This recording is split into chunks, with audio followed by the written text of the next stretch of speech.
Hello and welcome to Philosophy Vibe, the channel where we discuss and debate different philosophical ideas. Today we're going to be focusing on political philosophy and looking at the ideas around the social contract. Great! So, in short, the social contract tries to explain the population's relationship with the state or the ruling government.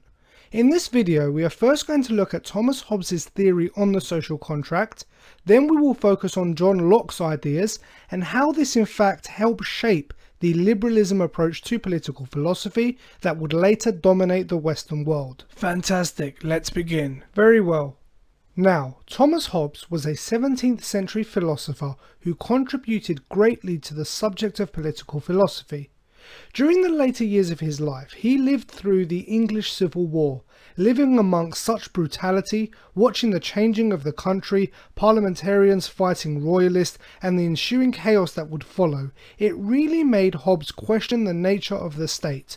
What is government, and how did it come to be? Right. In his book Leviathan, Hobbes looks at the earliest years of human development, before society, before civilization, and of course before government. Hobbes refers to this as the state of nature. Hobbes was very critical and pessimistic about the state of nature. This state was a time with no laws and no rulers, in a way complete freedom for every human. However, living in such a state, Hobbes argued, was complete chaos and something we would definitely want to avoid, as it would offer no long-term benefits for humankind. Without rulers and laws, humans were free to be as savage and as brutal as possible. It would be a life of brute violence. There would be no safety, no security or trust, and as such, partnerships, growth and civilizations would not develop. There would be no industry, no commerce, no culture, no arts, no knowledge and no sociable or civilized life. Each day would just be a battle to survive, and as Hobbes claims, continual fear and danger of violent death, and the life of man solitary, poor, nasty, brutish and short. Wow, a very terrifying thought. Right, so as you can see, most rational humans would not want to live in this type of world. Hobbes believed humans were self-interested, so they would want what was best for themselves. And also, humans were rational beings, so they would strive to create an environment that took them out of this state of nature. This is where rulers and governments would need to be created. Hobbes did not believe in the divine right of kings, whereby God has created certain men to rule. In fact, Hobbes believed that it was the human beings as a collective who decides the rulers.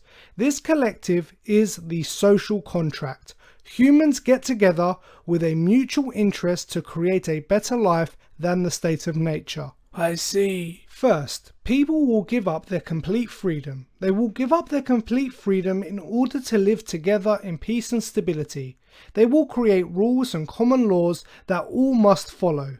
Secondly, they will hand over complete power to a person or a group of people to enforce these laws. This is the sovereign, the authority that makes sure the social contract is followed. The role of the sovereign is to ensure there is peace and stability in the society, and they have unlimited power to make sure this remains. The rulers then can do whatever they want, whatever they need to do in order to maintain the peace and safety for the population. This is the social contract. We collectively agree to follow laws and rules, and we give unlimited power to the sovereign to make sure we all follow them. We can never limit the power of the sovereign, and we can never try to fight against them so long as they are fulfilling their part of the social contract and maintaining a safe environment free from chaos and from the state of nature. Remember, all that stands between humans and that chaotic, brutal life is the sovereign, and so they must always remain all-powerful all the time. Okay, so automatically I feel uncomfortable with the idea of having a ruler with unlimited power. We know the phrase absolute power corrupts absolutely, and the idea of having, let's say, an evil or unhinged person with absolute power is frightening. This can very well lead to an unhappy, even depressed population having to put up with a crazy tyrant. Of course, Hobbes' social contract is not perfect, but no political system ever is. There will be inconveniences, or at least there will be times of inconvenience, depending on who the sovereign is. However, Hobbes would argue that this is a small price to pay for completely escaping the brutal state of nature.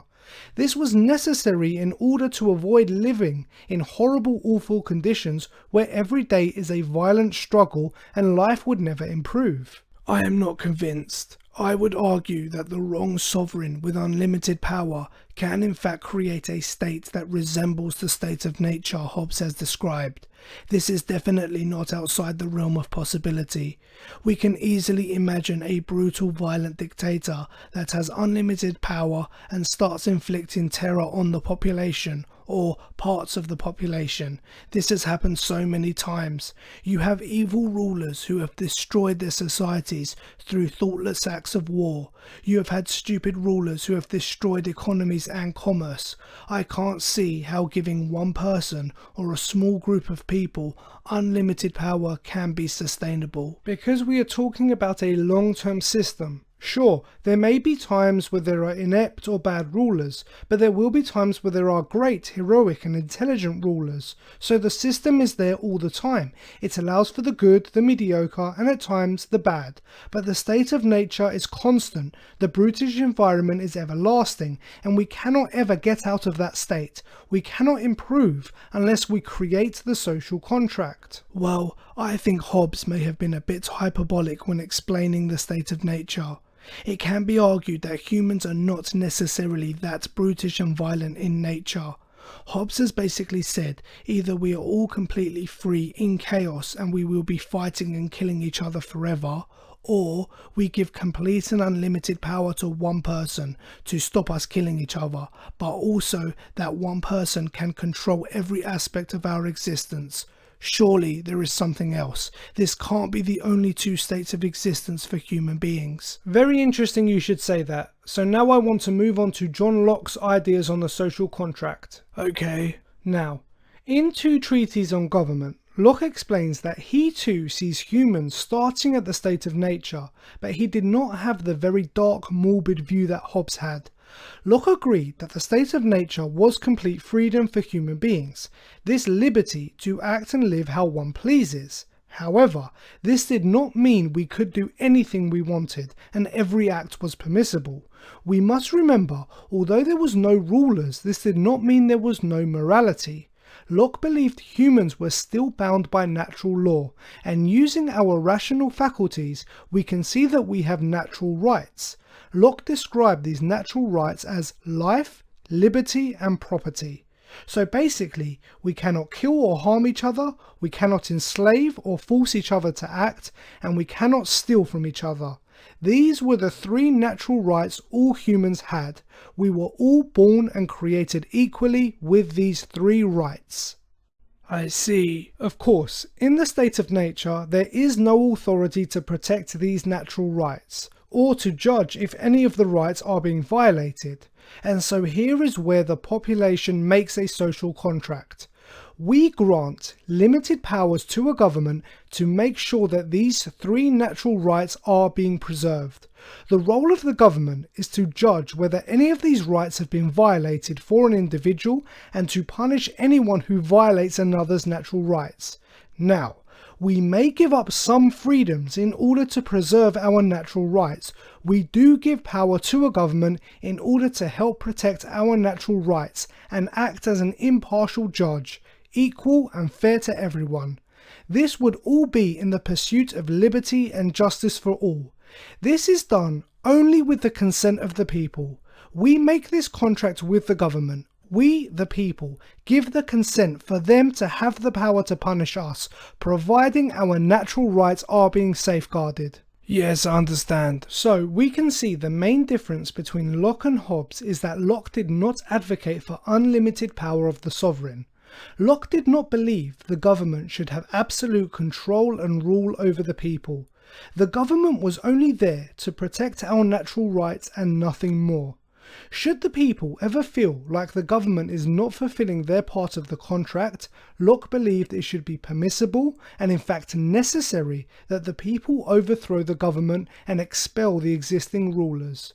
Should the leaders become inept or thoughtless in their laws, the people must repel the authority. This was after all a contract, an agreement that both entities needed to make good upon. If the current rulers could not fulfill their promise, the people should be able to get them out of office and bring in new rulers. Interesting. This is where liberalism as a political philosophy started to develop. The idea that human beings should be free to live however they like, providing they do not violate anyone's natural rights. Human beings should be free to live how they want, love who they want, worship what they want, without any interference from the government. We see Locke's theory prominent in liberal democracies too, where the people can contribute and give their consent to a ruling party and president, and we all have the power to expel these rulers if we believe they are not doing a good job. A great political theory and one that seems very desirable, but of course there are still some issues I would like to raise. Go ahead. From a meta-ethical perspective, where exactly does Locke's natural laws and natural rights come from? Is this from a rational intuition or from God? There are interpretations, but generally natural law is seen as being God's law that we discover by our rational mind. Right, well, I don't want a whole debate over natural law, we have already done that, but there are issues with this theory, so to just start from the point that life, liberty and property are natural rights is not self-evident. Fair enough. Secondly, the idea of overthrowing the government when the people feel they are not doing a good job can actually be quite dangerous. How so? Whilst I don't like the idea of an absolute ruler that we must obey no matter what, equally being able to dispose of any government at the drop of a hat seems unreliable, especially if the population is perhaps spoilt, greedy, unrealistic or ignorant.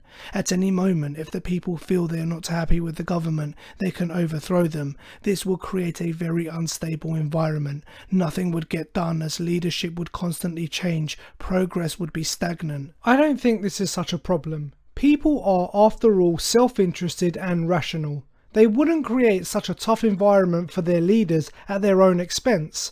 The right to expel rulers is only meant to safeguard against tyranny. Yes, I do understand, but still, a constant change in leadership is possible and unstable. I doubt this is a very big threat. Finally, and this is a criticism of the social contract overall, how much can any one individual say they have given consent or signed up to an agreement with their government or rulers? I don't think I can say this. I was born into this society with all the rules in place and forced upon me. I do not feel I made a deal with any ruler, and should I decide that I do not want to participate in the agreement, should I reject my consent, give up my protections in favour of complete freedom? Is this an option? Can I do this? Can I opt out? Sign a document saying I am not protected by the police or military, but I do not have to follow the rules? Well, no. Okay, so how can this be a contract if I have not consented? I suppose you can leave that particular society. You can go into exile, or you can choose another society to live in, one where you do consent to live in and consent to the rules in place. Perhaps you can even go into the rainforest and live completely free as part of the state of nature. Easier said than done. If you would like the script to this video, either to help you study or to support the channel, then please take a look at our political philosophy ebook available on Amazon. This script is featured in there along with a number of others. The link will be in the description. But that's all the time we have for now. Thank you for watching. We hope you enjoyed the vibe. I know some of you may be questioning why Rousseau was not mentioned in this debate. We've decided we will do a specific video on Rousseau's social contract. But for now, let us know your thoughts on Hobbes and Locke's social contract theory in the comments below. If you enjoyed the video, please like and share. And for more debates, please subscribe to our channel. Thanks again, and we'll see you in the next video.